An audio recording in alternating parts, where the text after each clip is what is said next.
Tales from the Old Forest. Written and read for you by Jon Buckeridge.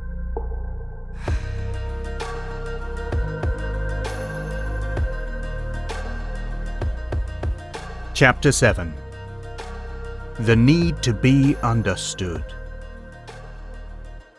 Plentyn jerked out of his sleep like he'd missed a step when going downstairs, instantly completely awake. The sun was up and Grandma was nowhere to be seen, but the rest of the party was slumbering peacefully. Red, in her customary fashion, was splayed out wide on his chest like a starfish. Maximus was in his neat, tidy curl, hardly seeming to have moved, but to Plentyn's surprise, he was snoring loudly. How can such a small creature make so much noise? He wondered. Beside him, Hopper's legs twitched in his sleep like they were eager to be up and active. Plentyn sank back into his blanket, trying to recapture the peaceful calm of his dream before it flitted away like a frightened moth. He'd been somewhere peaceful and fun. He'd been laughing, he knew that much. Laughing and shouting. On a bike. He was riding a bike. His bike. His first bike. He was in a big field somewhere, and there was green as far as he could see. He was perched nervously on his bike, wobbling from side to side and stuttering along while someone held him steady, while his dad held him steady. Beside the smouldering fire, Plentyn gasped and shut his eyes tightly, trying to grab hold of the memory and squeeze it for all it was worth. He was on his bike, his father running alongside him, holding onto the saddle from behind. "That's it!" came his deep, excited voice. "Keep pedaling! You're doing it!" Plentyn remembered the excitement, the pure rush of adrenaline as his father let go of the saddle, and he realized it was all him. He was riding the bike all by himself. He stole a glance back at his father, grinning wildly and calling after him, "Keep pedaling!" Plentyn couldn't remember the face, really, just the big grin, amidst a dark beard and dark, chaotic hair. Keep pedaling.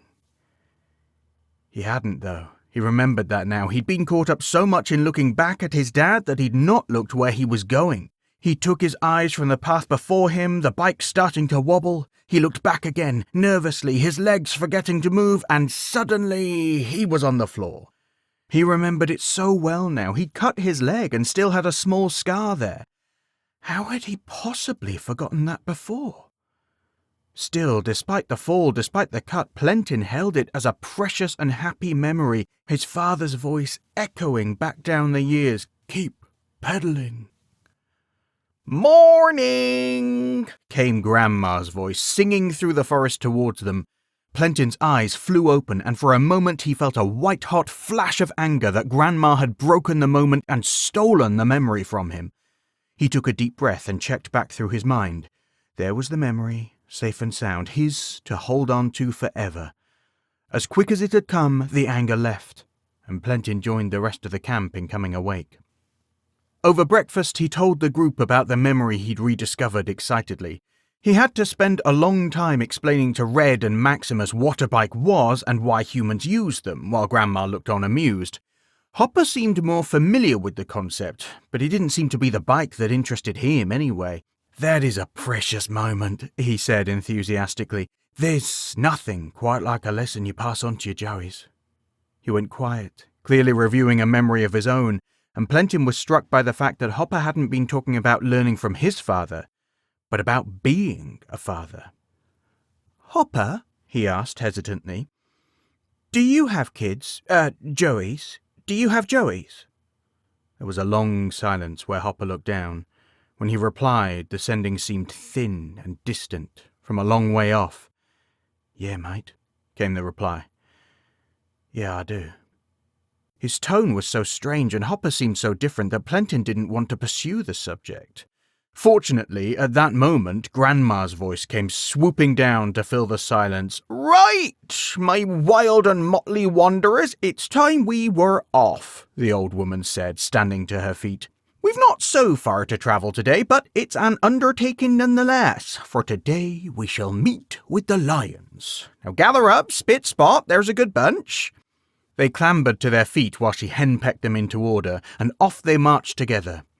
As they walked, Plentyn stole a glance back at Hopper. He was loping easily behind them with Maximus riding proudly between his ears, but the kangaroo's soulful eyes were dark and downcast.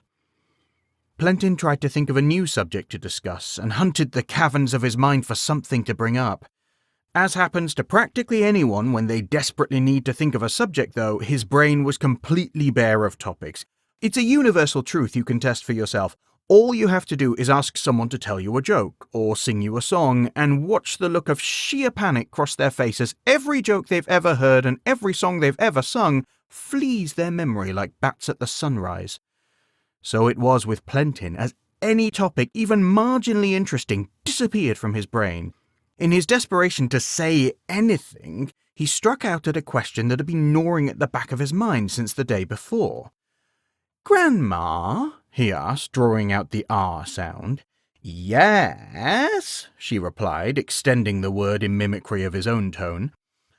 "How come Dedushka could talk to us like he did?" Plentyn asked. "What do you mean, lad?" Grandma asked. "I'd have thought you were getting used to creatures conversing with you by now. After all, you're walking with 3 of them as we speak," she said, gesturing to their companions. "No," explained Plentyn, flapping a dismissive hand towards Hopper and Maximus. "I mean, he could talk really well, like he was a real storyteller, you know?" "And what am I?" chimed in Hopper. "Glass on a dunny door?" "No, I mean—" "Wait, glass on a what?" asked Plentyn. "It means something useless," explained Grandma. "A dunny door is— Never mind, I'll explain another time." Plentyn's eyes widened with realization, and he turned back to Hopper. "Oh, no, I didn't mean—" He was starting to feel flustered, and a hint of anger was building in the back of his mind, but he took a deep breath, looking for the words to explain himself. "The other day, you told me that most smaller creatures don't converse so well." "That is the general rule of thumb, yes," agreed Grandma. "Well, at first I wondered if all mice were just an exception to that rule, you know? Like, they talk well because they talk a lot together." Grandma nodded to show she followed his thought process but made no comment.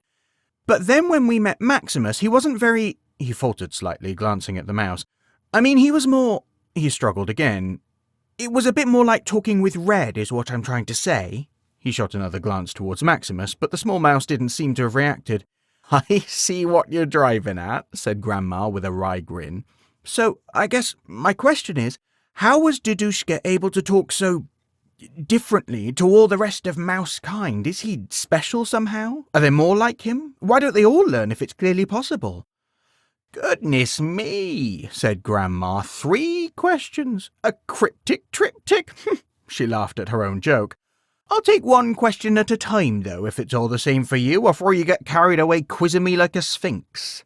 She held up one finger before her, wooden bangles clacking together, and took a breath, cocking her head to one side, her face taking on a thoughtful cast.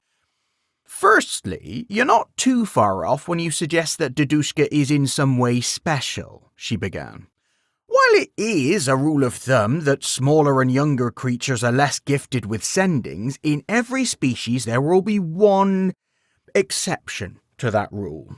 It's a little hard to explain without wading waist-deep into the lore of it all, but in each of the animal kingdoms there will be a— it's hard to think of a word that might make sense, so I'll just call it what it is. Every animal kingdom has an avatar." "A what?" asked Plentyn, not familiar with the word. "What's an avatar?" "I am clearly in the middle of explaining to you what an avatar is, boy, so don't interrupt," Grandma chided him good-naturedly. "The animal races are expected, broadly, to live together and coexist, right?" "Right," agreed Plentyn. "That's not to say they all like each other. I mean, we heard from the mice how they feel about those what hunt them. But it's all part of the animal world, though. It's what we refer to as the natural order of things. You follow me?" Plentyn nodded. He did indeed follow her. "Good. But in all the animal races, they have a sort of need within them, inbuilt right into their bones, to be understood in some way.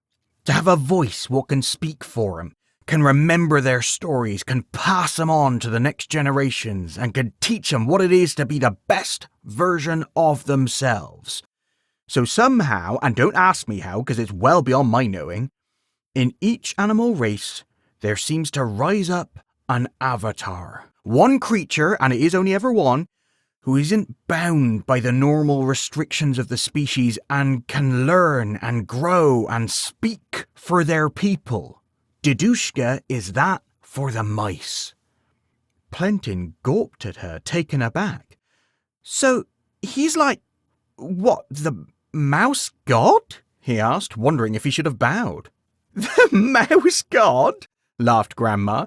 What did he make him, did he? Was he there before the dawn of the first mouse? She chuckled again. No, don't be daft. He's no god, but he's very important to the mouse, for he's their memory. He holds all their stories and passes them on, and that's very important to a race who are so short-lived. He speaks for 'em, and he speaks to 'em, and helps them know who they are and what it is to be a mouse. So he's immortal, he won't die? Plentyn asked. I don't know, said Grandma, shrugging. He certainly hasn't yet. And all the creatures have them, these avatars? All the creatures have them, Grandma confirmed. But here's an irony. In the creatures who can already make themselves understood well, your larger creatures, the ones who were longer lived, the avatar has a lot less power. I guess they don't need so much, so they weren't given so much. I'm not sure I understand, said Plentyn. Then a thought occurred to him suddenly that completely derailed his thinking. He turned to Hopper. Hopper, are you the kangaroo avatar? As one, both Hopper and Grandma let out shrieking laughs. Me? Asked Hopper through his giggling. The avatar of kangaroos. You think I'm the best embodiment of what it is to be a roo? I mean, I'm flattered, mate, but no, I'm not the avatar of kangaroos. But you speak so well, protested Plentyn. It wasn't that he didn't believe Hopper, he just wanted his friend to understand why he'd made the mistake. I'm just a chatty Cathy, Hopper replied. Honestly, mate, we're really social animals, us roos. We live together in big mobs and we're always gabbing away. He trailed off slightly, and Plentyn couldn't help but notice that for a social species, Hopper was a very isolated kangaroo. Remembering his blunder from earlier, though, he said nothing. That's a good example, actually, said Grandma. The roos are very social and communicative, and we already know they pass stories between themselves because Hopper shared one so nicely. That means there's less work for their avatar to do. As such, their avatar is a lot less powerful. Why, you probably barely notice him in a crowd. Have you met the kangaroo avatar? Asked Plentyn, and Hopper was close behind. I've never met him, and I spend all my time with the roos, but you've met him? Course I have, replied Grandma. I've met 'em all. Lovely chap he was too, but like I say, not that different to our friend Hopper here. She gestured to Hopper, her bracelets clicking together. But Dedushka, well, he has a lot of hard work to do, doesn't he? Hard work to speak for such a short-lived species that breeds like berries on a bush and don't have much by way of words. So Dedushka is a powerful mouse indeed. Now come on then, you probably have questions, let's hear 'em. Are they always male? Plentyn asked. No, said Grandma dismissively, course not. Near as I can tell, it's a 50-50 split, though I will confess I didn't really feel the need to ask. Are they all here in the forest? Most of 'em are, replied Grandma, but only in the sense that the old forest is all forests. So it's actually the easiest way to be everywhere at once, if you follow me. Plentyn didn't, but he'd had about as many complex existential concepts as he could handle for one morning, so he didn't press the issue. Some of them go out wilding, as they call it, Grandma continued, especially those avatars of creatures what live with humans a lot. They'll tour the world, making sure even the domestic herds and sewer rats have had a chance to be spoken for. Is that where you get magic tales from? Plentyn asked, his curiosity piqued. Like where a farmer finds a strange cow in his flock that can talk or grants wishes, or a goose that lays golden eggs. Something about this idea seemed to be clicking into place in his mind. Mostly, confirmed Grandma. Though the golden eggs thing is nonsense, of course. People do love to get a tale exaggerated, eh? But the wishes could be real, he asked. Grandma pursed her lips, her gaze drifting to the sky while she considered the question deeply. Her silver-white braids hung down like a waterfall, swaying gently while they walked. I suppose some of the more powerful ones could be capable of it, she mused after a while. But then there's wishes and there's wishes, and I doubt they've got the capacity for anything vastly magnificent. Besides, I'd feel very surprised if they felt the need to go sharing their gifts with every Tom, Dick and Harry out there, when there's a whole animal race who needs their attention, she concluded. They walked on for a little while longer in silence, the revelation Grandma had just imbued on them settling into Plentyn's mind. Eventually, a thought arrived. "Red?" he asked, turning his head to the small shape perched on his shoulder. "We know Maximus has met his avatar, and we know Hopper definitely hasn't. But what about you? Have you ever met the squirrel avatar? I'd imagine they'd be quite powerful, like Dedushka." "Yes," sent Red with an excited tone. "Very powerful. Great wonders. Excellent acorns," she replied. Plentyn thought of asking for a few more details, but he suspected Red might struggle with the words to describe something quite so conceptual. Besides, he knew the faraway look that had drifted over her fluffy little face. She was clearly thinking of acorns. Sure enough, a few moments later, Red leapt off his shoulder and darted into the nearby trees in search of food. He smiled after her, and Grandma chuckled beside him. "She knows what she wants, that one, don't she?" said the old woman. "I've met the squirrel avatar, of course. Lovely lady she was, ever so friendly. And really does serve the best acorns." She gave Plentyn a wink and strolled on ahead, humming one of her walking songs merrily.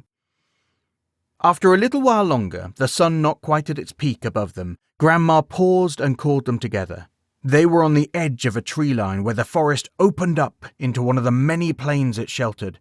For Plentyn, who lived most of his life surrounded by trees, the sense of so much space and light seemed odd and almost barren. The open space didn't seem to smell right either. In the forest there was a sweet, rich aroma of growth and orchids and mushrooms and riverbanks and life at all times. It was so ever-present that Plentyn wasn't even aware of it until he found a place without it. Here, with the shelter of the trees stripped away, the grassland ahead smelled dry and arid, an electric current of lifeless energy that seemed all wrong to Plentyn. To his left, though, he could see Hopper looking out on the wide expanse with excitement, his eyes and nostrils flared, taking it all in. He remembered that the Roo was much more used to bushland, and wondered, not for the first time, what it was that had brought him so deep in amongst the trees. His thoughts were derailed when Grandma handed him a water bottle and addressed them all in a lowered voice. "This point before us," she motioned to the point at which the trees gave way to the grassland, "marks the boundary of what is referred to as the Pride Lands. This is where the lions live." She looked at them all meaningfully. "Now I don't imagine even for a moment that any of you are at risk of being hunted by the Pride, leastways not while you're with me. However, it is a wise creature, be they on 4 legs or 2, who carries in their mind the nature of a predator at all times, and recalls that a predator is driven by powerful hunting urges they may not always be able to hold in check. Am I understood?" One by one they all nodded. "Are we in danger then?" asked Plentyn. It was only when all 4 of his companions turned their eyes on him at the same moment, all of them wearing exactly the same incredulous expression despite the variation in species, when he realized this was a stupid question. "Plentyn, my lad," said Grandma kindly, "can I remind you that you made an excellent attempt to get yourself killed when there wasn't a pack of great big hairy hunters with sharp teeth and claws all around?" Plentyn blushed at the memory of diving into the great river after Red. "I should wager that the level of inherent danger has only risen by their introduction." He nodded gently and she smiled. "I know what you mean there, lad. As I say, I don't expect that any of the Pride would be anything other than respectful while you're with me. I only say all of this to warn you not to be complacent." Plentyn nodded again, shivering. He was just wondering why Red, Maximus and Hopper weren't similarly scared, when it occurred to him that all 3 of them were herbivores and dealt with predators of their own on a daily basis. They were quite used to the notion of being stalked or hunted, whereas the feeling was quite new to him. "Don't worry, mate," said Hopper, seeing his expression. "Kelly Nick is right. We're okay, so long as we're with her." Plentyn nodded again, a little confidence returning. "Have no feelings," came ascending from Maximus, and Plentyn gawped slightly at the usually taciturn creature's interaction. "I keep you safe." Plentyn giggled softly, amused by the idea, But Maximus's expression seemed quite serious, so he swallowed his laughter. "Thanks very much, Maximus," he told the little mouse. "I feel better already." "As do we all, I'm sure," said Grandma, a mischievous twinkle in her green eyes. "Now, are we all ready to proceed?" They nodded to her one by one and set off, stepping out of the tree line into the open plain. The grass on the plains wasn't like the grass Plentyn had seen before. There were no herds to keep it cropped or shade to keep it short. It was tough, bristly and coarse, more like straw than grass. It was a deep, greeny-brown colour and in places grew right up to Plentyn's chest, hissing and rustling as he pushed his way through it. Occasionally a breeze would roam free across the plain, whistling and whipping through the dry stalks. As they walked, scanning carefully around them, a thought suddenly occurred to Plentyn and he hissed a question to Grandma. "Do they have any buzzwords like the mice?" he asked. "Pardon?" asked Grandma, raising a hand to one ear as if she couldn't hear. Somehow Plentyn didn't want to shout or even speak loudly in what he assumed was lion-infested grassland, so he paced nearer to her, keeping his voice low. "The lions," he whispered. "Do they have any words we should avoid saying around them, like with the mice and—" He stole a glance towards Maximus riding between Hopper's ears and decided to be extra careful, lowering his voice further. "And cheese."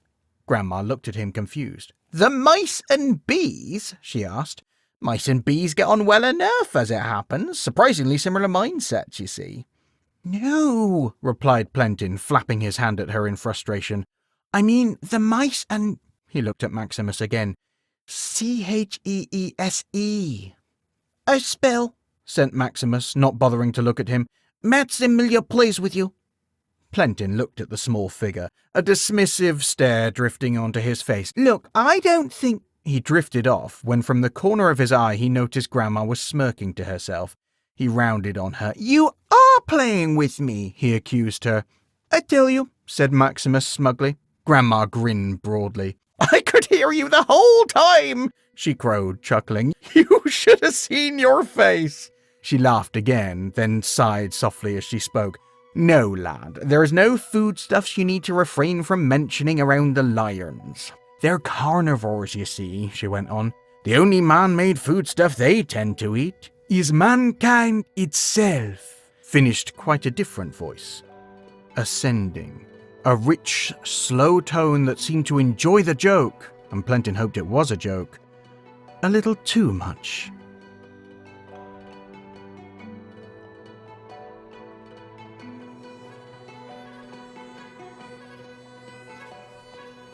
Thanks for listening. Tales from the Old Forest was a Settle Stories commission. Written and read for you by Jon Buckeridge. Story editor was Miriam Sarin. Intro music was Adventure is Calling by Vens Adams. Outro music was Conquest of Paradise by Simon Folwar. It was a Parable Arts production.